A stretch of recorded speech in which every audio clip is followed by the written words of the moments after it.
లువానా అలాన్సో fashion city Paris లో కుర్రాళ్ల మతిపోగొట్టింది. అందంతో అందరి చూపును తన వైపు తిప్పుకుంది. 20 ఏళ్ల ఈ బ్యూటీ అందానికి కొందరు అథ్లెట్ల కాన్సంట్రేషన్ కూడా చెదిరిపోయింది. అంతలా ఈ బ్యూటీ ప్యారిస్ లో ఇంపాక్ట్ చూపించింది. ఆమె అందానికి తట్టుకోలేక కొందరు కంప్లైంట్ కూడా చేశారు. ఆటలపై ఫోకస్ చేయలేకపోతున్నామని రచ్చ చేశారు. బ్యూటీ కటౌట్ చూసి డిస్టర్బ్ అవుతున్నామని అధికారులతో మొరపెట్టుకున్నారు. దీంతో చేసేది లేక ఈ బ్యూటీని ప్యారిస్ నుంచి పంపించేశారు.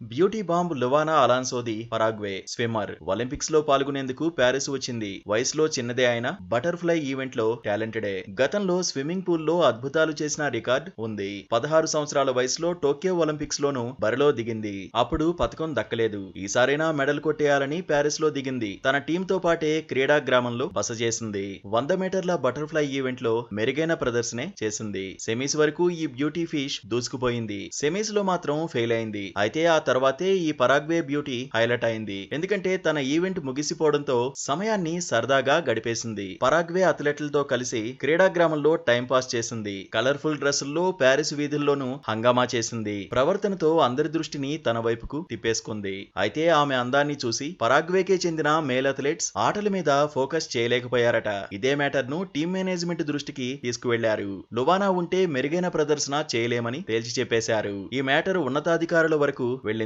వెంటనే పరాగ్వేకు బయలుదేరాలని అధికారులు తేల్చి చెప్పేశారు. నిజానికి గేమ్స్ ముగిసే వరకు ఒలింపిక్స్ విలేజ్ లో ఉండేందుకు ఈ బ్యూటీ అర్హురాలే. కాకపోతే స్వదేశానికి వెళ్ళక తప్పలేదు. ఈ ఎపిసోడ్ పై లువానా అలాన్సో బాధపడింది. స్వదేశానికి వెళ్లిన వెంటనే స్విమ్మింగ్ కు గుడ్ బై చెప్పేసింది. అథ్లెట్ ఆట గురించి కాకుండా అందం గురించి చర్చ జరగడాన్ని తప్పుపట్టింది. సొంత దేశానికి చెందిన అథ్లెట్లే తనపై తప్పుడు ఆరోపణలు చేశారని ఆవేదన వ్యక్తం చేసింది. మొత్తంగా మెడల్ కొట్టకపోయినా లువానా అలాన్సో మాత్రం వార్తల్లో నిలిచింది.